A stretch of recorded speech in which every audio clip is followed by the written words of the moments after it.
بسم اللہ الرحمن الرحیم۔ السلام علیکم۔ امید کرتی ہوں آپ سب خیریت سے ہوں گے۔ اللہ سب کو اپنے حفظ و امان میں رکھے، پریشانیاں دور فرمائیں اور اللہ کی ذات کسی کا محتاج نہ کرے سوائے اپنی ذات کی، آمین۔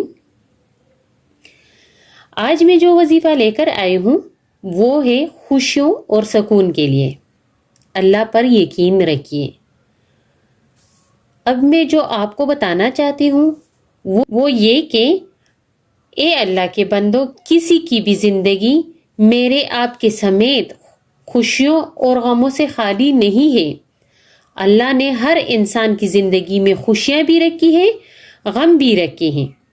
اللہ نے فرمایا ہے کہ اے بندے، میرے سے امیدیں نہ توڑو۔ تم یہ نہ سمجھ لینا کہ دکھ آئے ہیں تو یہ ہمیشہ رہیں گے۔ جب تیرا قیام عارضی ہے تو دکھ کیسے ہمیشہ رہیں گے؟ تیرے پہ بیماریاں آتی ہیں تو تو یہ سمجھ لیتا ہے کہ میں بس بیمار ہی رہوں گا۔ جب تیری زندگی عارضی ہے تو تیری بیماریاں مستقل کیسے ہو سکتی ہیں؟ تو اللہ نے یقین دلایا ہے بندے کو، اگر تمہارے اوپر اگر آج دکھ ہے، کل خوشیاں ہوں گی۔ یہ اللہ کا وعدہ ہے۔ اللہ کہتا ہے کہ اگر میں تمہیں ایک دکھ دوں گا تو دو سکھ بھی دوں گا۔ تقدیر کا لکھا اگر کوئی دکھ آتا ہے تو پھر یاد رکھ اے انسان، تو اس دکھ میں مجھے نہیں بھولے گا تو میں تمہیں دو سکھ دوں گا۔ پھر ہمارا مسئلہ پتہ ہے کیا ہے؟ مسئلہ یہ ہے کہ ہمیں سکھ میں اللہ یاد نہیں ہوتا اور دکھ میں ہم بانگے دیتے ہیں کہ بس آج ہی یہ تکلیف آئی ہے اور ابھی اسی وقت یہ تکلیف ختم ہو جائے۔ اللہ تو انسان کو اس لیے دکھ دیتا ہے کہ انسان اللہ کی طرف متوجہ ہو جائے۔ جب اللہ کی طرف متوجہ ہوں گے تو اللہ اولاد کو بھی فرمان بردار بنا دے گا، بیوی کو بھی محبت والا کر دے گا، کاروبار والے ہوں تو اللہ اس کاروبار میں اور زیادہ دے گا، اور اس کے خزانوں میں کوئی کمی تو نہیں ہے۔ اب ہمارا طرز عمل کیا ہونا چاہیے؟ اللہ نے اگر مال دیا ہوا ہے تو اس پر بھی اللہ کا شکر، اگر مال لے لیا ہے تو اس حال میں بھی اللہ کا ذکر کثرت کے ساتھ استغفار کرنا ہے۔ اور اگر کوئی ایمرجنسی ہو جائے، کوئی بیماری، کوئی تکلیف، کوئی پریشانی، کوئی گھر میں بلا مصیبت آ جائے تو اس طرز میں عمل کیا اختیار کرنا ہے؟ تو طرز عمل وہی اختیار کرنا ہے جو اللہ کے نبی نے کہا ہے، جو اللہ کے نبی نے کیا ہے۔ حضور صلی اللہ علیہ وآلہ وسلم کو کوئی بھی تکلیف آتی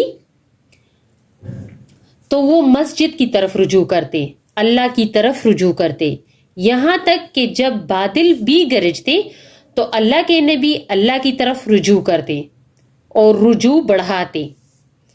تو اللہ کے بندوں، جب مشکل وقت آ جائے تو 2 رکعت نماز صلاۃ حاجت پڑھ کے اللہ سے مانگو۔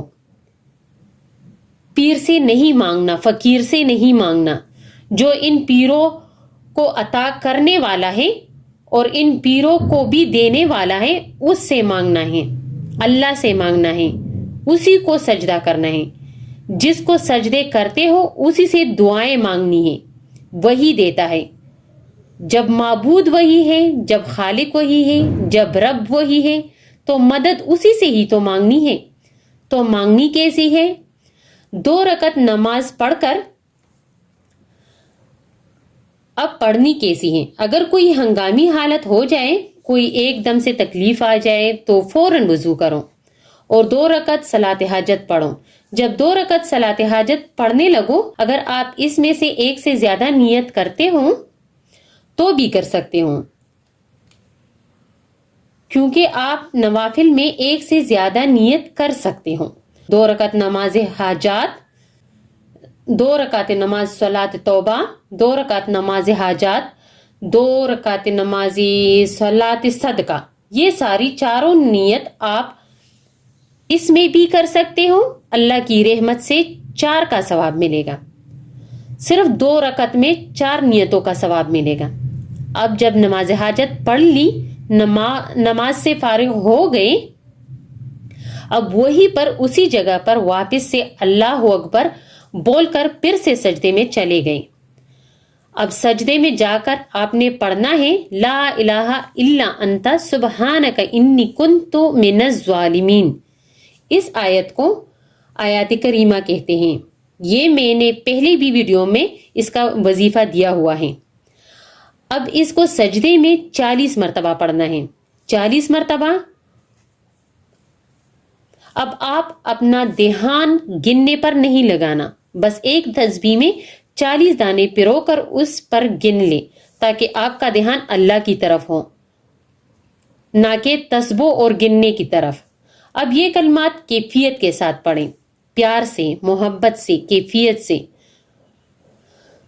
اب جب آپ یہ کلمات پڑھیں تو ذہن میں یہ بات یاد رکھیں کہ آپ نے اللہ سے بات کرنی ہے اور فرمانا ہے کہ اے اللہ، میرا تیرے سوا کوئی معبود نہیں، کوئی نہیں ہے.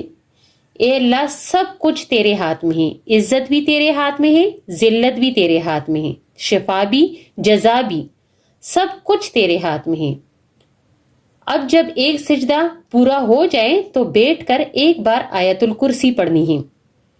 آیت الکرسی کا وظیفہ بھی میں نے دیا ہوا ہے، لیکن اس میں ایک بار آیت الکرسی پڑھنی ہے. اب دوسرے سجدے میں جائیں گے، جب دوسرے سجدے میں جائیں گے تو پھر سے یہی کلمات پڑھتے ہیں، یعنی کہ آیات کریمہ لا الہ الا انت سبحانک انی کنت من الظالمین، اور دوبارہ بھی یہی آیات 40 مرتبہ پڑھنی ہے. اے اللہ والو، دوسرے سجدے میں جانے سے پہلے ہی آپ کا کام ہو جائے گا انشاءاللہ. تم سجدہ دل سے تو کرو، یقین اور کامل ایمان کے ساتھ تو کرو. بس اب اور کچھ نہیں. اپنے لیے دعا کرو، جو چاہے اللہ دے گا. اور اس کے بعد جتنی آسانی ہو 11 بار ایک تسبیح، جتنی بھی آسانی ہو درود شریف کی پڑھ لیں. بس یہی کرنا ہے. آپ اپنی آنکھوں سے معجزے ہوتے دیکھو گے انشاءاللہ. یقین تو کرو. ویڈیو بہت زیادہ لمبی ہو رہی ہے، مجھے دیجیے اجازت. اپنی دعاؤں میں یاد رکھیے اور اپنے ساتھ اپنی دوسرے بہن بھائیوں کے لیے بھی دعا کیجیے کہ اللہ اپنی رحمت سے سب کے مسئلے حل کر دے. آمین. والسلام.